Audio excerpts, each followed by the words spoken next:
5 practices that have been really valuable for me to engage and deepen my spiritual relationship with myself. This is what we're going to talk about today. It's these 5 spiritual practices. All right, see you in a minute.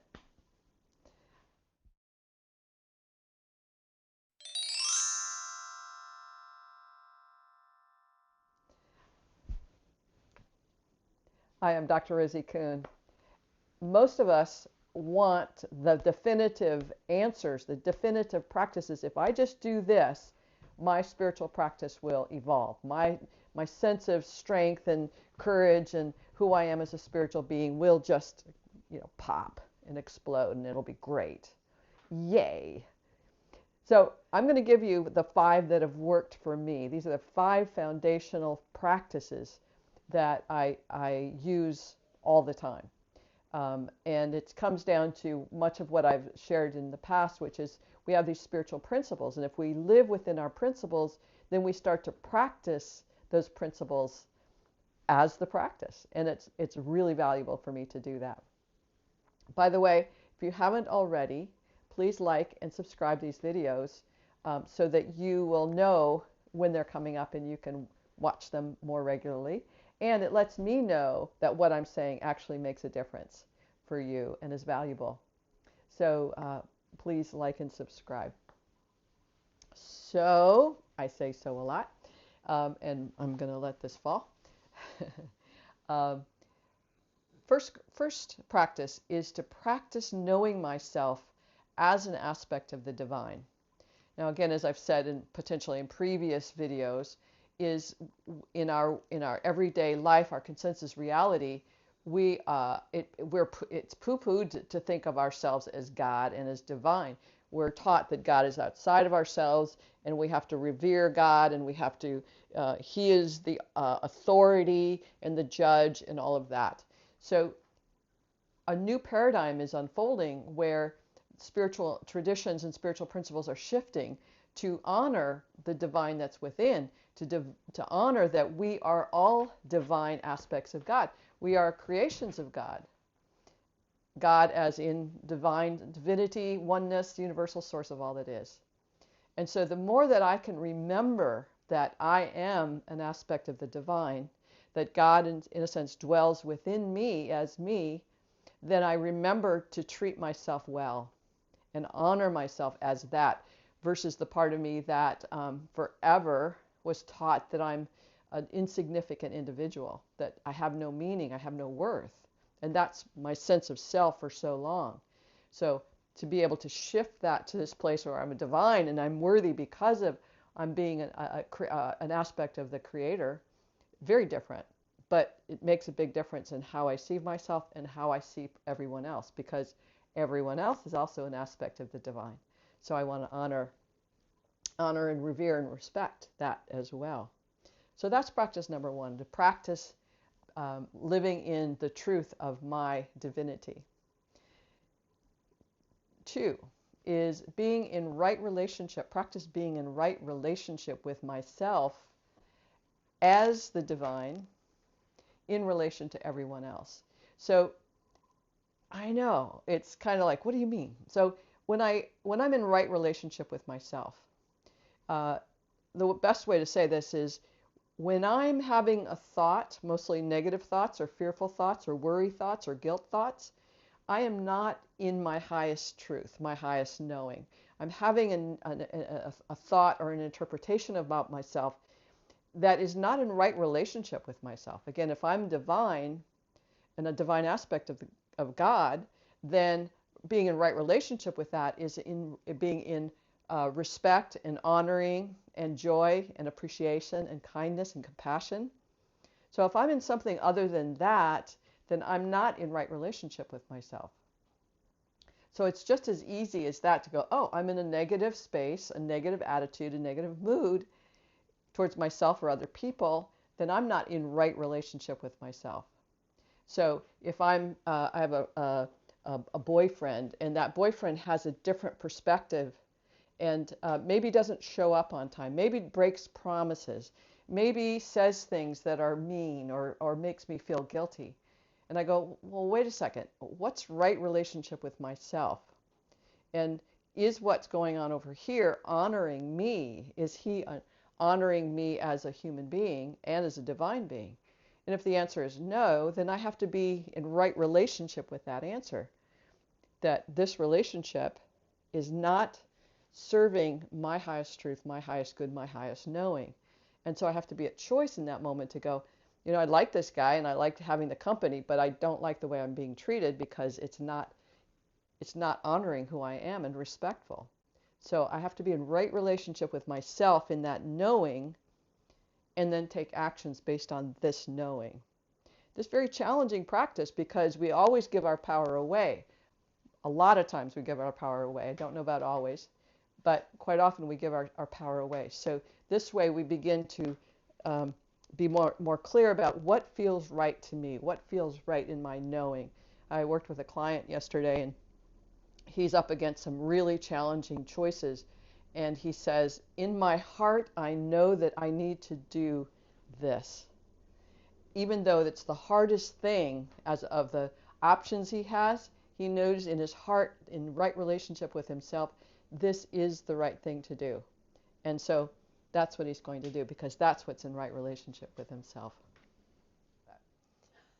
When we're in right relationship with ourselves, that really does include communicating with authenticity and with honesty and respect to the people that we need to communicate that to, and including ourselves. And again, that's a very challenging thing to go, okay, in right relationship, I know in my heart this isn't what I need in my life, but then how do I communicate that in a way that is respectful, honoring, and in kindness to both of us in that authentic communication. Number 3 is this kind of plays from one to the other. As I begin to know my right relationship with myself, I begin to see how I can trust myself. I can see how and where I do trust myself. And this is a huge practice in cultivating our spiritual relationship with ourselves, is trusting ourselves to make shifts and changes as we go. And the first part of that is noticing where I do trust myself, noticing where trust is working for me. And if regardless of how old you are, what your age is you have been on the planet, and you're still on the planet, and you've gotten yourself this far in regard to your survival needs, your financial needs, your connection needs. You can trust yourself that you are able and capable of trusting yourself to whatever degree you need to move to the next level of spiritual growth, spiritual development, relationships with people. And so number 3 is a really important practice, because we look at, okay, here's who I am, here's how I be in right relationship with myself, and I can begin to trust myself. I can truly begin to trust that here's the evidence of my life that says all of these times, probably thousands and thousands and thousands, you've taken on actions and you've taken on behaviors and communications that have worked. So you could trust yourself in that. And that you've learned from the ones perhaps that haven't worked so well. So you can trust that you will learn as you go along. So that's number 3. Number 4 is the ability and the practice to take leaps of faith. Call it faith leaping. And we're developing and cultivating, as we're doing these practices, we're cultivating and developing these faith leaping muscles. Now, quite often when I talk about leaps of faith, and when you've probably heard leaps of faith, we're thinking about leaping across the Grand Canyon or some major big abyss. In this level of work, what I'm asking you to practice is noticing those opportunities to shift from negative patterns or negative thoughts to a not negative thought. So even noticing, oh, I'm thinking negatively. Wow. Now you've just taken a leap of faith in noticing that, becoming more conscious of that. And then at some point you can go, okay, I got to stop that. That's the kind of faith leaping I'm talking about. That this is not the only reality that exists, this negative, fear-based reality. And we can't grow and expand into greater capacities of joy if we're not willing to expand our abilities to notice and then maybe change those thoughts that we're having or those sensations, become aware of them and shift them. And that shifting is all that's required in faith leaping. No big, I have to leave my husband, or no big, I have to change my job or career. No big, nothing big, little by little by little. And those little changes, and this gets frustrated for people because they go, oh my God, if I do that, it's going to take me forever to get out of this relationship or get out of this job or whatever it is we feel like we want to get out of. But the fact of the matter is we can't do it any other way because we have lessons to learn and learnings that we have to build. It's like going to the gym and wanting to work out and cultivating and developing muscles of strength and stretching, as we have to do this little by little, day by day. And it's the same with our practice of developing and cultivating who we are. Number 5 is, this is also a really great one. So I hope you can see that we're going from, first of all, acknowledging, okay, God is here in every single one of us and every single thing on the planet, that I'm a part of the creation of God, and so is everyone else. And so developing that relationship is a big practice, but then going to right relationship. How do I be in right relationship with that knowing as a sense of worth and a sense of love that I already am and that I can contribute that to the world? And then the third one being trusting that I can do this in a way that's true to myself. And then when I'm true to myself, I make a better contribution to the world. I'm more fulfilled in my human spirit, and I make a difference in the world to other people I'm around. They kind of like me when I'm myself. The fourth one is, again, the leap of faith of, okay, I'm willing to let go of these identities and this practice of being in my negativity or my judgments so that I can maybe see what's on the other side, what I can expand into for myself, who I can get to know who I am. So this last one is sort of the next step of that, which is when we don't know what to do, when we don't know how to do life, when we're not sure what's next, and we might even feel powerless about this or hopeless. You know, we're right now in the pandemic, the COVID pandemic, and there's so much uncertainty. And what do we do when we're in uncertainty? We can get depressed, and we can get worried and anxious. We can feel guilty or shame or hopeless and powerless. And those the moments it's like, I can't do anything about this. I can't change it, but I can let it go.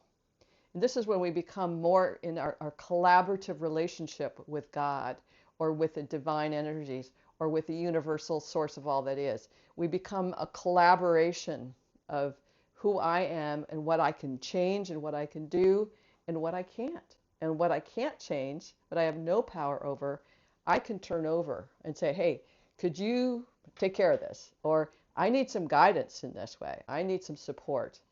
And we let go of that need to control and be honestly be able to say, I have no idea what to do. I have nowhere to go. I have nothing. I'm going to turn this over. And there's that leap of faith again. So I'm going to turn this over. But again, if we look at how you've trusted yourself in the past, you will most likely see moments where you go, oh, I've done that before. There have been moments when I've let go and I didn't know what to do, and something showed up magically, and I didn't expect it, and there it was. So we have this evidence of support always. But sometimes we have to build those muscles, and sometimes it's really scary. Quite often, when I'm in those dilemmas of seeing myself as I identify, let's say, as a mom and a grandma, but the way that I'm being received as a grandma or a mom is not what I'm thinking is going to happen, then I feel powerless because we're powerless over people, places, and things in essence.